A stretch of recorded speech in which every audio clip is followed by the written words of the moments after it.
എന്താണെന്ന് നോക്കാം. Demand is the desire backed by willingness to pay and ability to pay. Demand എന്ന് പറഞ്ഞാൽ എന്താണ്? Willingness to pay and ability to pay ആണ്. Demand എന്ന് പറഞ്ഞാൽ മലയാള മീനിങ് ചോദനം എന്നാണ് കേട്ടോ. ചോദനം എന്ന് പറഞ്ഞാൽ എന്താണ്? ഒരു വ്യക്തിക്ക് ഒരു സാധനം വാങ്ങാനുള്ള കഴിവിനെയും അയാളുടെ ആഗ്രഹത്തെയുമാണ് എന്തെന്ന് പറയുന്നത്? ഡിമാൻഡ് എന്ന് പറയുന്നത്. Demand is the desire backed by willingness to pay and ability to pay. ഒരു സാധനം വാങ്ങാനുള്ള കഴിവിനെയും അത് വാങ്ങാനുള്ള അയാളുടെ ആഗ്രഹത്തെയുമാണ് എന്തെന്ന് പറയുന്ന ഡിമാൻഡ് എന്ന് പറയുന്നത്. ഡിമാൻഡിന്റെ പ്രധാനപ്പെട്ട ഫംഗ്ഷൻ എന്തൊക്കെയാണ്? Between demand and determinants of demand. ഡിമാൻഡിന്റെയും ഡിറ്റർമിനൻസ് ഓഫ് ഡിമാൻഡിനെ നിർണ്ണയിക്കുന്ന ഘടകങ്ങളുടെയും റിലേഷൻഷിപ്പിനെയാണ് എന്തെന്ന് പറയുന്നത്? ഡിമാൻഡിന്റെ ഫംഗ്ഷൻ എന്ന് പറയുന്നത്. ഡിമാൻഡിനെ നമുക്ക് എന്താണെന്ന് അറിയാം. Willingness to pay and ability to pay ആണ് എന്തെന്ന് പറയുന്നത്? ഡിമാൻഡ് എന്ന് പറയുന്നത്. ഡിറ്റർമിനൻസ് ഓഫ് ഡിമാൻഡ് എന്ന് പറഞ്ഞാൽ എന്താണ്? ഡിമാൻഡിനെ നിർണ്ണയിക്കുന്ന ഘടകങ്ങൾ. ഡിമാൻഡിനെ നിർണ്ണയിക്കുന്ന ഘടകങ്ങൾ എന്തൊക്കെയാണ്? ഡിമാൻഡിനെ നിർണ്ണയിക്കുന്ന ഘടകങ്ങൾ, ഡിമാൻഡിനെ എഫക്ട് ചെയ്യുന്ന ഫാക്ടേഴ്സും ഇവയൊക്കെയാണ്. First one, price of a product. ഒരു സാധനത്തിന്റെ വില. സാധനത്തിന്റെ വില ഒരുപാട് കൂടിക്കഴിഞ്ഞാൽ എന്ത് ചെയ്യാൻ പറ്റില്ല? നമുക്ക് വാങ്ങാൻ പറ്റില്ല. ഒരുപാട് കുറഞ്ഞാലും നമ്മൾ വാങ്ങില്ല. നമുക്ക് ഇഷ്ടമുള്ള പ്രൈസിലായിരിക്കണം ആ സാധനത്തിന്റെ വില എന്ത് ചെയ്യേണ്ടത്? ഡിറ്റർമിൻ ചെയ്യേണ്ടത്. രണ്ടാമത്തതാണ് price of a related goods. കൂടെയുള്ള സാധനത്തിന്റെ വില. ഉദാഹരണം, നമ്മളൊരു സോപ്പ് വാങ്ങാനായിട്ട് പോവുക. സോപ്പിന്റെ വില നമുക്ക് അഫോർഡബിൾ ആയിട്ടുള്ള വില എന്ന് പറയുന്നത് 50 രൂപയാണ്. കൂടെ കുറെ സോപ്പുകൾ, നമ്മളിപ്പോൾ ലെക്സ് ആണ് വാങ്ങാൻ പോകുന്നത്, പക്ഷെ സോപ്പിന്റെ കൂടെ തന്നെ വേറെ കുറെ സോപ്പുകൾ ഇരിപ്പുണ്ട്. അപ്പൊ നമ്മൾ എന്ത് ചെയ്യും? കൂടെ ഇരിക്കുന്ന സോപ്പുകളുടെ വിലയും കൂടെ നോക്കും. ലെക്സ് കൂടാണ്ട് പിയേഴ്സിന്റെയോ അല്ലെങ്കിൽ മറ്റു സോപ്പുകളുടെ വിലയും കൂടെ നമ്മൾ എന്ത് ചെയ്യും? നോക്കും. അതാണ് രണ്ടാമത്തെ ഫാക്ടർ. മൂന്നാമത്തത് ഇൻകം ഓഫ് എ കൺസ്യൂമർ. ഏതൊരു സാധനത്തിന്റെ ഡിമാൻഡും ആ കൺസ്യൂമറുടെ ഇൻകത്തെ ഡിപ്പെൻഡ് ചെയ്താണ് ഇരിക്കുന്നത്. ഇൻകം മീൻസ് വരുമാനം. നമ്മുടെ വരുമാനത്തിന്റെ അടിസ്ഥാനത്തിലല്ലേ നമ്മൾ സാധനം വാങ്ങുന്നത്. അതാണ് മൂന്നാമത്തെ factor, income of a consumer. നാലാമത്തത് taste and preference of a consumer. കൺസ്യൂമറിന്റെ അഭിരുചി, അതിനനുസരിച്ചല്ലേ നമ്മൾ ആ സാധനങ്ങൾ വാങ്ങുന്നത്. ചുരുക്കത്തിൽ പറയുകയാണെങ്കിൽ ഡിമാൻഡിന്റെ ഫംഗ്ഷൻ എന്ന് പറയുന്നത് function of price of related goods, income of a consumer and taste and preference of a consumer. ഇതിനെയാണ് എന്തെന്ന് പറയുന്നത്? ഡിമാൻഡിന്റെ ഫംഗ്ഷൻ എന്ന് പറയുന്നത്. ഡിമാൻഡിന്റെ function, it is the relationship between demand and determinants of demand. That is the function of price of a goods and price of related goods, income of a consumer and taste and preference of the consumer. ഇനി നമുക്ക് law of demand എന്താണെന്ന് നോക്കാം. Law of demand എന്ന് പറയുന്നത് രണ്ട് കാര്യങ്ങളെ effect ചെയ്തിട്ടാണ് നിൽക്കുന്നത്. രണ്ട് കാര്യങ്ങളാണ് ലോ ഓഫ് ഡിമാൻഡിനകത്ത് ഉള്ളത്. ഒന്നാമത്തത് ഡിമാൻഡും രണ്ടാമത്തത് ആ സാധനത്തിന്റെ പ്രൈസും. Law of demand is the relationship between price and demand of a commodity. ഒരു സാധനത്തിന്റെ, ഒരു കമ്മോഡിറ്റിയുടെ ഡിമാൻഡും അതിന്റെ പ്രൈസുമായിട്ടുള്ള ബന്ധത്തെയാണ് എന്തെന്ന് പറയുന്നത്? ലോ ഓഫ് ഡിമാൻഡ് എന്ന് പറയുന്നത്. ഒരു സാധനത്തിന്റെ പ്രൈസ് കൂടുകയാണെങ്കിൽ നമുക്ക് ആ സാധനം വാങ്ങാനുള്ള നമ്മുടെ ഡിമാൻഡ് എന്തായിരിക്കും? കുറവായിരിക്കും. ഒരു സാധനത്തിന്റെ പ്രൈസ് കുറയുകയാണെങ്കിലോ അതിന്റെ ഡിമാൻഡ് കൂടുതലായിരിക്കും. ഇതാണ് ലോ ഓഫ് ഡിമാൻഡ് എന്ന് പറയുന്നത്. പ്രൈസ് ഇൻക്രീസ് ചെയ്യുമ്പോൾ ഡിമാൻഡ് എന്ത് ചെയ്യുന്നു? ഡിക്രീസ് ചെയ്യുന്നു. അതുപോലെ തന്നെ പ്രൈസ് ഡിക്രീസ് ചെയ്യുമ്പോൾ ഡിമാൻഡ് ഇൻക്രീസ് ചെയ്യുന്നു. Law of demand is the relationship between price and demand of a commodity. ഇനി നമുക്ക് ഏറ്റവും പ്രധാനപ്പെട്ട മറ്റൊരു ഫാക്ടറാണ് ഫാക്ടേഴ്സ് എഫക്റ്റിംഗ് ഡിമാൻഡ് എന്ന് പറയുന്നത്. ഡിമാൻഡിനെ എഫക്റ്റ് ചെയ്യുന്ന ഫാക്ടേഴ്സ് നേരത്തെ പഠിച്ചത് തന്നെയാണ്, അതൊന്നും കൂടെ ഞാൻ പറഞ്ഞുതരാം.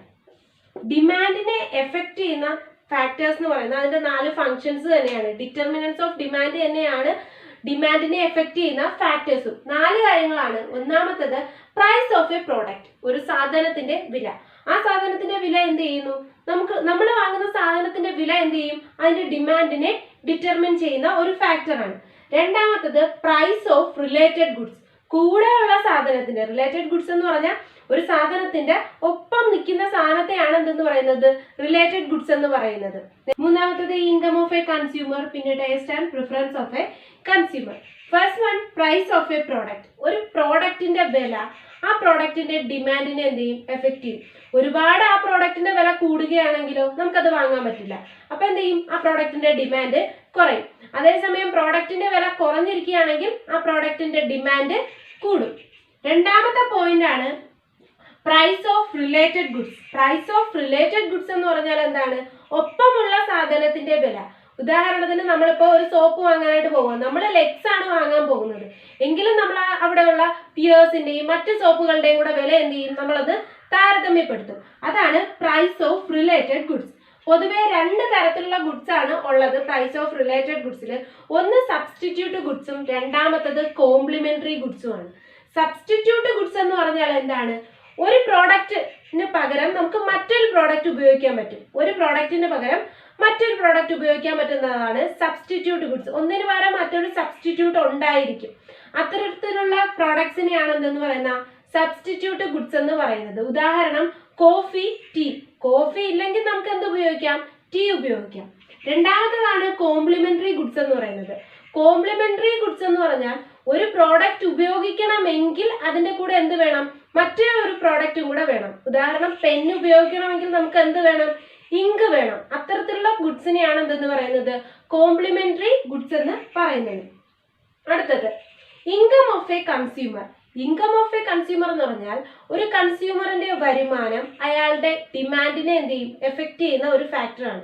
അയാളുടെ ഇൻകം കൂടുകയാണെങ്കിൽ, ഒരു കൺസ്യൂമറിന്റെ ഇൻകം കൂടുകയാണെങ്കിൽ ആ സാധനം വാങ്ങാനുള്ള അയാളുടെ സാധനം വാങ്ങാനുള്ള ഡിമാൻഡ്, ചിലപ്പോൾ പ്രോഡക്റ്റിന്റെ ഡിമാൻഡ് എന്ത് ചെയ്യാം? കൂടാം. അതുപോലെ തന്നെ ഒരാളുടെ ഇൻകം കുറയുകയാണെങ്കിൽ പ്രോഡക്റ്റിന്റെ ഡിമാൻഡ് എന്ത് ചെയ്യാം? കുറയാം. ഇൻകം ഓഫ് എ കൺസ്യൂമറിൽ തന്നെ രണ്ട് തരത്തിലുള്ള ഗുഡ്സ് ആണുള്ളത്. നോർമൽ ഗുഡ്സും ഉണ്ട്, ഇൻഫീരിയർ ഗുഡ്സും ഉണ്ട്. നോർമൽ ഗുഡ്സ് എന്ന് പറഞ്ഞാൽ നമ്മൾ സാധാരണയായി ഉപയോഗിക്കുന്ന ഗുഡ്സ് ആണ്.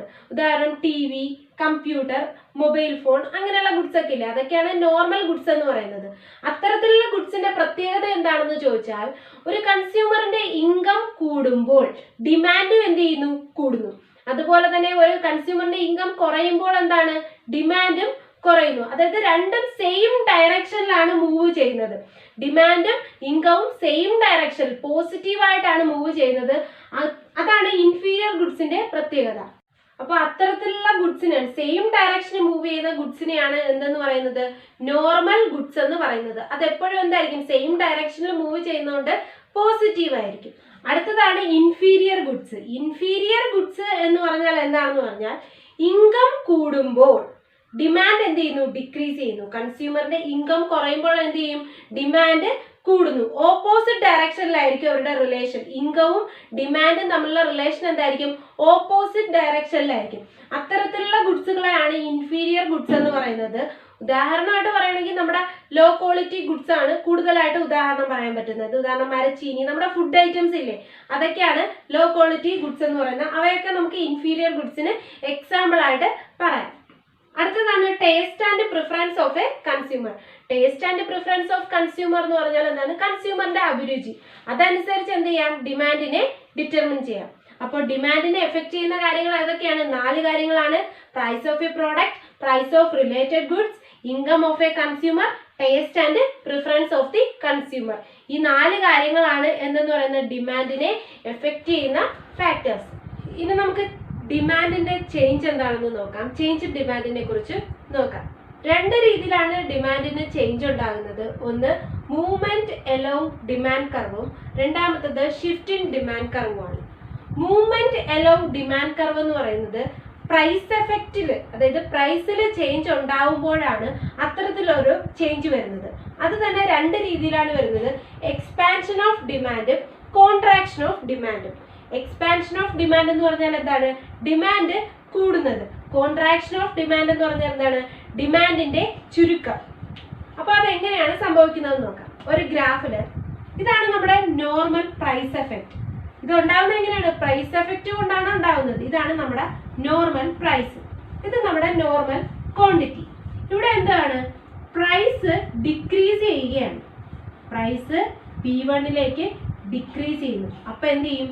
ഒരു സാധനത്തിന്റെ പ്രൈസ് കുറയുമ്പോൾ അതിന്റെ ക്വാണ്ടിറ്റി എന്ത് ചെയ്യുന്നു? കൂടുന്നു. അതായത് അതിന്റെ ഡിമാൻഡ് എന്ത് ചെയ്യുന്നു? ഡൗൺവേർഡ് ആവുന്നു, കൂടുന്നു. ഇതിനെയാണ് എന്തെന്ന് പറയുന്നത്? ഡിമാൻഡ് കൂടുന്നു. ഇതിനെയാണ് എന്തെന്ന് പറയുന്നത്? എക്സ്പാൻഷൻ ഓഫ് ഡിമാൻഡ് എന്ന് പറയുന്നത്. അതായത് പ്രൈസ് ഡിക്രീസ് ചെയ്യുമ്പോൾ ഡിമാൻഡ് എന്ത് ചെയ്യുന്നു? ഇൻക്രീസ് ചെയ്യുന്നതിനെയാണ് എന്തെന്ന് പറയുന്നത്? എക്സ്പാൻഷൻ ഓഫ് ഡിമാൻഡ് എന്ന് പറയുന്നത്. അടുത്തതാണ് contraction of demand. Contraction of demand എന്ന് പറഞ്ഞാൽ എന്താണ്? ഡിമാൻഡിന്റെ ചുരുക്കം. അതെങ്ങനെയാണ് സംഭവിക്കുന്നത്? പ്രൈസ് കൂടുന്നു, പ്രൈസ് P1 ആയിട്ട് കൂടുന്നു. അപ്പൊ എന്ത് ചെയ്യുന്നു? ക്വാണ്ടിറ്റി കുറയുന്നു. പ്രൈസ് കൂടി ക്വാണ്ടിറ്റി Q1 ആയിട്ട് എന്ത് ചെയ്യുന്നു? കുറയുന്നു. ഇതിനെയാണ് എന്തെന്ന് പറയുന്നത്? കോൺട്രാക്ഷൻ ഓഫ് ഡിമാൻഡ് എന്ന് പറയുന്നത്. ഡിമാൻഡ് എന്ത് ചെയ്യുന്നു? ക്വാണ്ടിറ്റി, അവിടെ വാങ്ങുന്ന സാധനത്തിന്റെ അളവ് കുറയുകയാണ്, ക്വാണ്ടിറ്റി കുറയുന്നു. ഇതിനെയാണ് എന്തെന്ന് പറയുന്നത്? കോൺട്രാക്ഷൻ ഓഫ് ഡിമാൻഡ് എന്ന് പറയുന്നത്. ദാറ്റ് മീൻസ് പ്രൈസ് ഇൻക്രീസ് ചെയ്യുമ്പോൾ ഡിമാൻഡ് എന്ത് ചെയ്യുന്നു? ഡിക്രീസ് ചെയ്യുന്നു. ഇതിനെയാണ് കോൺട്രാക്ഷൻ ഓഫ് ഡിമാൻഡ് എന്ന് പറയുന്നത്. ആദ്യത്തെ കേസ് എന്താണ്? Movement along demand curve. അത് ഉണ്ടാകുന്നത് എങ്ങനെയാണ്? പ്രൈസ് എഫക്റ്റ് കൊണ്ടാണ്. പ്രൈസിനുണ്ടാവുന്ന വ്യത്യാസം കൊണ്ട് രണ്ട് രീതിയിലാണ് ഡിമാൻഡ് ചേഞ്ച് ആവുന്നത്. ഒന്ന് എക്സ്പാൻഷൻ ഓഫ് ഡിമാൻഡും ഒന്ന് contraction of demand. Expansion of demand എന്ന് പറഞ്ഞാൽ എന്താണ്?